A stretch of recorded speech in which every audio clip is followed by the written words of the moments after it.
All right, it's time for a quick take. Penix Jr. got the start for the Falcons on Friday, going 9 of 16 and 104 yards. Joe, how impressive was Penix? Oh, what's impressive is how much fun this story's about to become in Atlanta. Penix looked good. It's one preseason game. We have to remember that. But you have to remember something.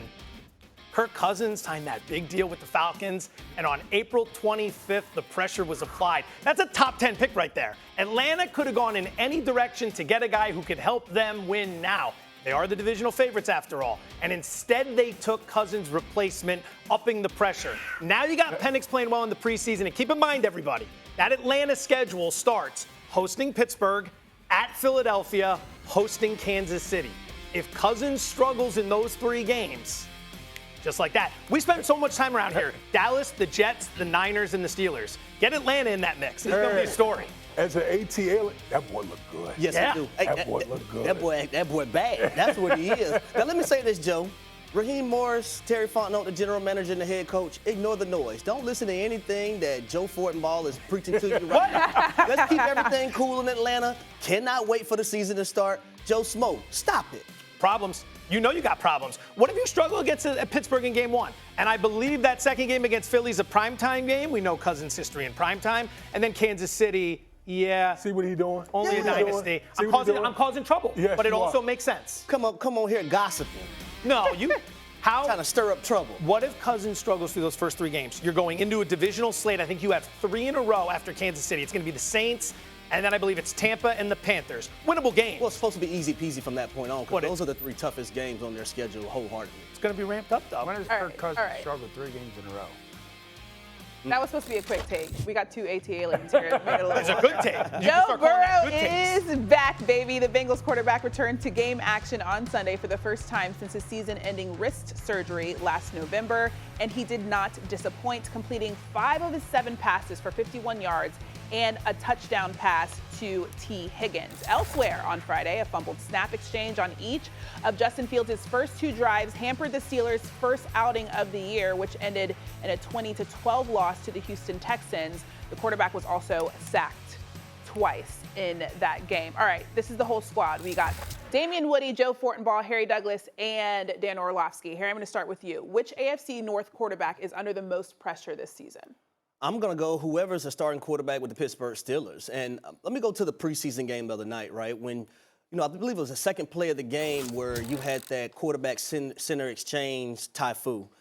That run play was going to be a very successful one. And I remember last week on Get Up, I remember saying this.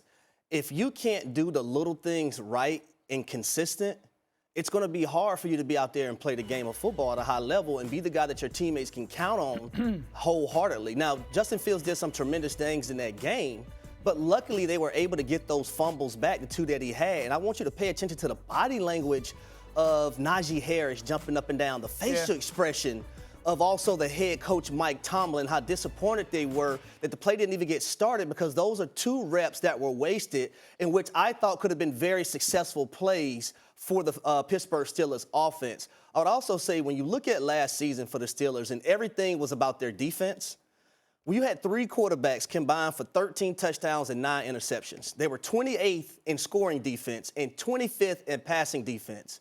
They just need one of these guys not to be what they had in the past, or last year, should I say, and to protect the football, not have the negative plays. So I'm going to go with the Pittsburgh Steelers quarterback. Whichever one becomes the starter, I think starting off is going to be Russell Wilson, so I'll say him. You don't believe that. Yes, I do. So you want a zebra to change his stripes? Okay. Pittsburgh, I mean, you just talked, they were a playoff football team with really subpar quarterback play. The pressure is not high on either of those guys. The answer is Deshaun Watson. Cleveland has as good a roster as anybody in that conference. Maybe Houston and Kansas City have better. Cleveland has a defensive line that has a defensive player of the year, and a dude opposite him in Za'Darius that is unreal. They have good young linebackers. They have a secondary that can go with anybody in ball. They had the #1 defense in football last year. They have a coach that is a 2-time coach of the year. There hasn't been that many humans on the planet that have done that. They still have an offensive line that is top 5 in ball. And they went to the playoffs last year without him. They went to the playoffs last year starting 5 quarterbacks. Joe Flacco, who's in, I think, his 17th season, came off the couch and took them to the playoffs.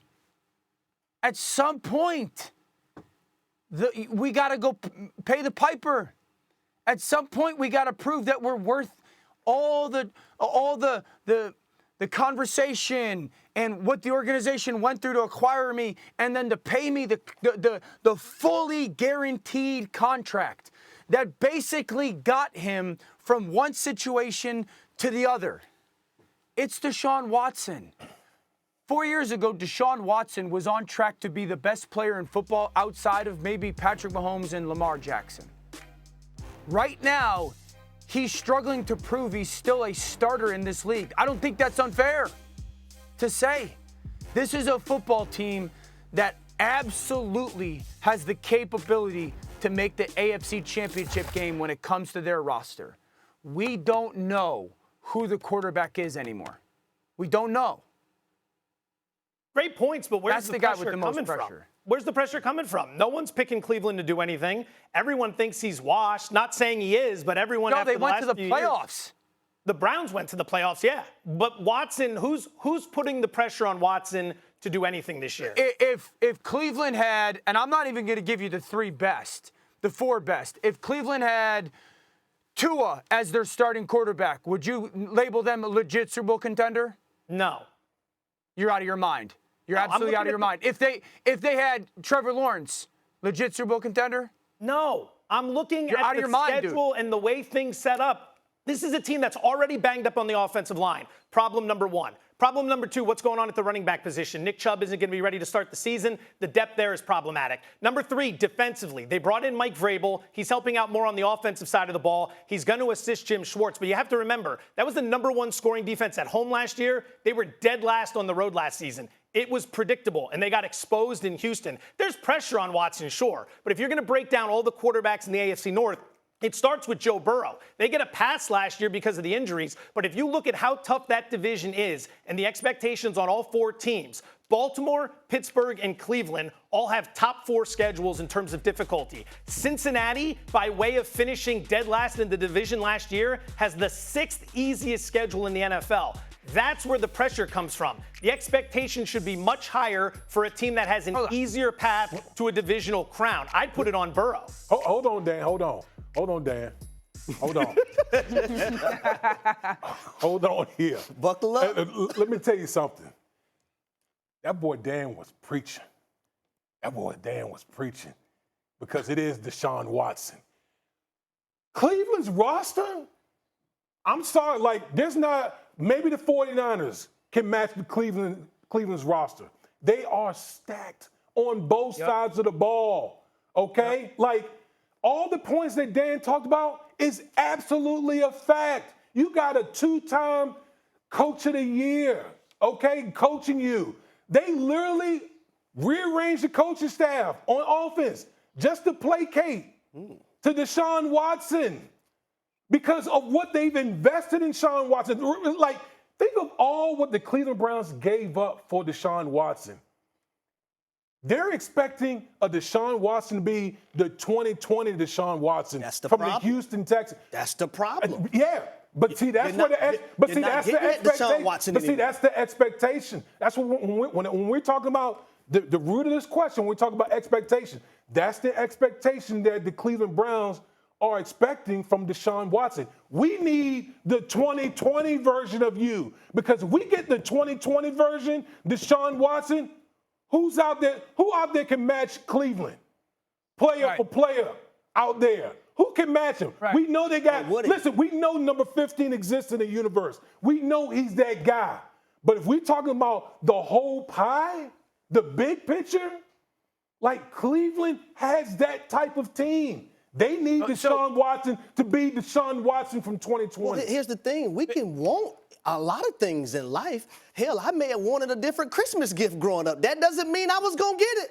We can want the 2020 version of Deshaun Watson, but I'm here to tell everyone we're not getting that version of Deshaun Watson. I'm sorry. So at some point, reality has to sink in. Let me reality has to sink in at some point. So what made you pick Justin Fields and Russell Wilson? Like, what have those guys shown you that they should have any type of expectation? Let me tell you this. I do know this about Pittsburgh. If you get good quarterback play, I view them in a different light. I view them as contending. If you get good quarterback better than play, Cleveland? Talking about Harry. if you get good quarterback they play went to the playoffs last year. Okay, Harry, Dan. Cleveland So did the Cleveland Browns, and they got mollywopped in the playoffs. What's your point? That's what I'm talking about when I say they went to the playoffs. You said if they get good quarterback play, they're a legit contender. You don't feel that way about Cleveland when they just did it with Joe? That's what I'm saying. I didn't say they wasn't a contender. Who do you trust more? Do you trust Mike Tomlin or you trust Kevin Stefanski more, Dan?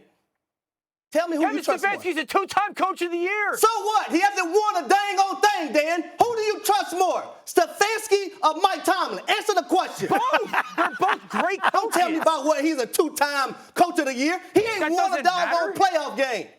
Or maybe he won one. That doesn't, dude, You talking about a two-time coach of the year. So what? The Steelers. All right, hold on. Let me push back with the Joe Burrow thing first. Okay. Joe Burrow's not under pressure when it comes to ability. If you want to have a conversation about staying healthy and not becoming the next Andrew Luck type of person, then we could have that conversation. But when it comes to dude who can flat out play and we know it, Joe's not under any pressure. What about Number pressure to win? Pressure to win. That's all he does, Joe. He's every time he plays, they win. That's basically what happens. Joe Burrow's healthy, they win. Joe Burrow's healthy, they go to FC titles. I was going to try to help you out. Why don't you I'll deal with you in a minute. Second of all, how's Lamar Jackson dodging everything here, by the way? This is an all-timer for Lamar Jackson to avoid this debate. But, yeah, Lamar's under pressure, but I think there's a little bit like they lost their defensive coordinator. They lost some defensive pieces. They lost OBJ. They lost offensive linemen. So it is a different Baltimore team. Now, Lamar's under pressure to go win in the playoffs, but we all think Baltimore's going to get there. Deshaun 2020. Deshaun last year, second half of the what game was it that they knocked off? Was it Cincinnati when he was unbelievable in the second half? Yep. That was fantastic, Deshaun. So can he be that? But to sit here and to say that where's the pressure coming from? Dude, he signed a fully guaranteed contract, Joe. The first ever of its kind. When this is also an organization, let's call it a buck. Dude, they moved on from Baker Mayfield after Baker had taken them from the worst organization in North American sports into the playoffs and beat their rival. And they said, dude, you weren't good enough. It's just like the Rams did with Jared Goff. Good player, we need to go win a Super Bowl. We need a great player. You're good, you're not good enough. The Browns did that with Baker, and I'm not mad at them for it. But they didn't go get Deshaun Watson because they needed a starting quarterback. They went and got Deshaun Watson because they believed that he was going to give them the best chance to go win a Super Bowl. That's where the pressure's coming from.